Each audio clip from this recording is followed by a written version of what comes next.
Hello and how's it going, everyone? It is Skullzi here with the latest and the greatest gaming news. 2020 is finally almost over. Hopefully 2021 isn't just a 2020 New Game Plus kind of scenario, and next year can be better than this year. But in terms of gaming, this year hasn't really been that bad, and I think next year is going to be an amazing year for gaming. Actually, one of the best years for gaming that we have seen in a long time. And I've been a fan and been part of the gaming industry in one way or another for a long time now. So I think that next year, 2021, is going to be like one of the best years that I have ever experienced in gaming, and that most people have ever experienced in gaming as well. And there are numerous reasons for this. Most of all, hopefully the current global situation can calm down a bit, or would have calmed down a bit by next year, and all the industries affected by this, such as the gaming industry, can go back to operating at like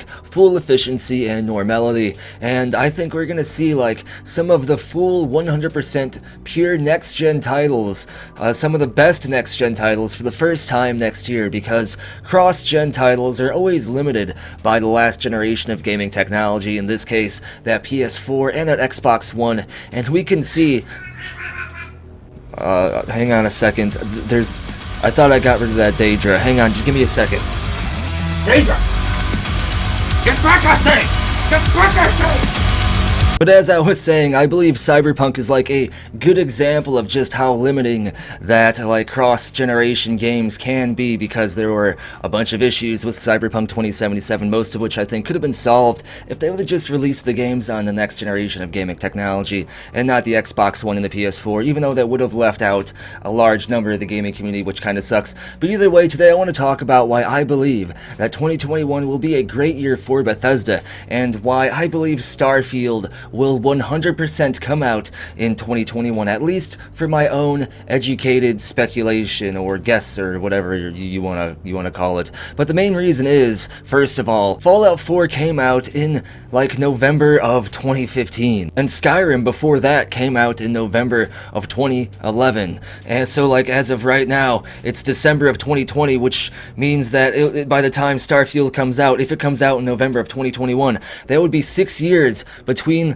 the single player releases, and that's like a lot longer than normal, or at least a little longer than usual. Generally it takes like 4 to 5 years in between Bethesda Game Studios single player games. Obviously Fallout 76 came out in 2018, but I consider Fallout 76 to be kind of an anomaly, because it's being made by Bethesda Game Studios in Austin, Texas, which I guess is over there according to my gestures. But it's like one of the first online-only games made by one of Bethesda Game Studios' first, like, offset studios. Bethesda Game Studios in Rockville, Maryland are the ones working on Starfield, the ones that made Fallout 4 and Skyrim, and the ones that will be making The Elder Scrolls 6. So, with, like, the timeline in mind, it's like 5 to 6 years between when Fallout 4 came out and when Starfield might come out, if it even comes out in November of 2021. So, that's just, I think, in my opinion, a little bit more evidence on the side of that Team Starfield 2021 release date theory. But I mean, it could just as easily come out in 2022,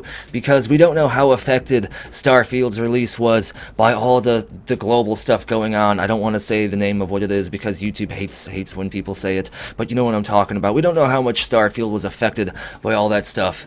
But nonetheless, there are a couple other reasons why I think that Starfield is going to come out in 2021. And the second thing is because of a statement that Todd Howard made to The Guardian, I believe, back in like 2018, and that is that Todd Howard said at the time of when Fallout 4 was released that Bethesda Game Studios was working on Starfield. Starfield was kind of on the drawing board, the pre-early planning stages, like maybe a year before that, but officially development for Starfield more or less fully began when Fallout 4 was released, or shortly right before that, which is even more evidence that points out that Bethesda Game Studios in Austin, Texas were the main studio behind Fallout 76, and Bethesda Game Studios in Maryland were making Starfield right up when Fallout 4 was released. So that should just kind of release any like concerns you might have that maybe Fallout 76 is taking away from any of the development time or just focus of Bethesda Game Studios single player games. I keep saying that in every video, but I just kind of want to hit that home with people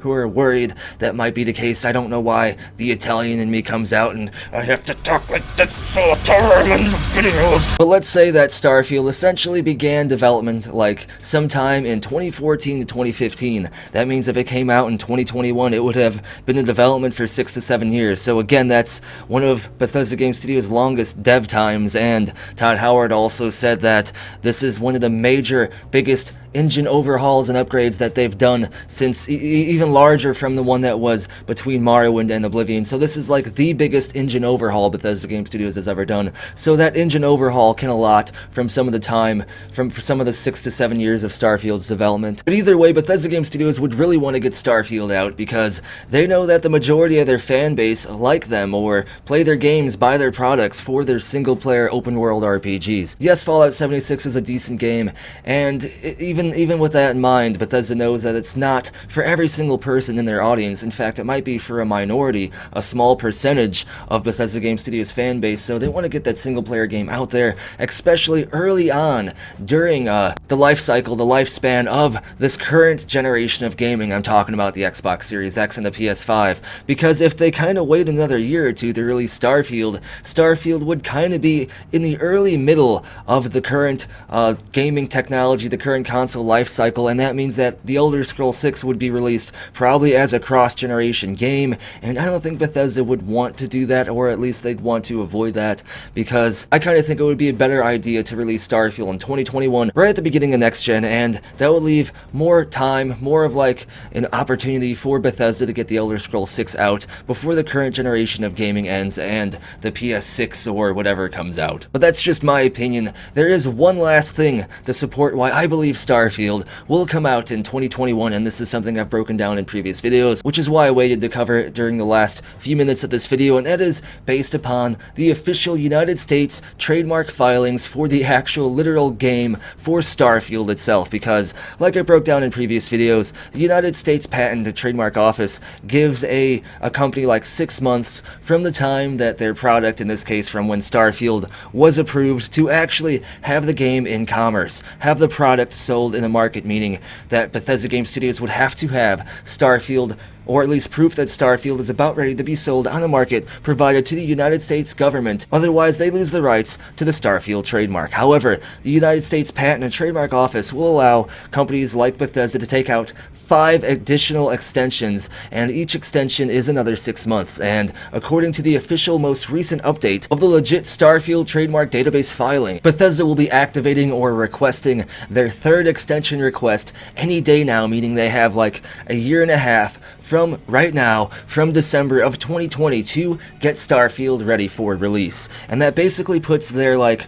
the end of this timeline right in the middle of 2022. However, I believe that Bethesda's main goal is to get Starfield released in November of 2021, and that 6 months, that additional 6 months leading up until the middle of 2022 is there just for like an emergency, just in case something happens and the game has to get delayed because of some unforeseen circumstance. And I think it's good that Bethesda is allowing themselves future leeway just for like some unforeseen thing that might actually lead to them wanting to delay the game. Maybe they wanted there to be extra time just in case their engine overhaul didn't go as planned. But either way, this is why I believe that Starfield is going to come out in 2021, and why I believe Starfield is going to be one of many reasons why 2021 is going to be an amazing year for gaming, and also for Bethesda. If Bethesda Game Studios can pull out all the stops at Starfield and make it an amazing game, and not have like any cut features that they show prior to release, and not release the game with any huge bugs like Cyberpunk 2077, I believe it would be a huge turning point for Bethesda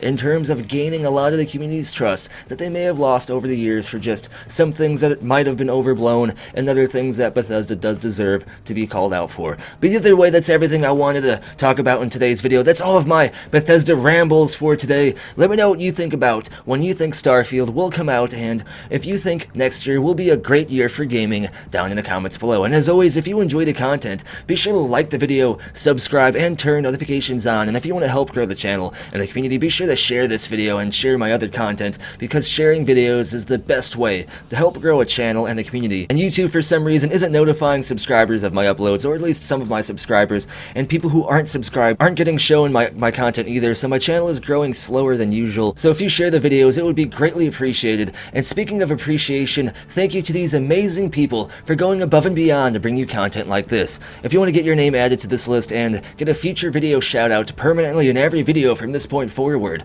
you can support the channel over on Ko-fi, Patreon, or here on YouTube as an exclusive channel member. Links for all this and more are down in the description below. And as always, thank you for watching. Be sure to tune in next time, when by the time you're watching my next video, it'll literally be 2021.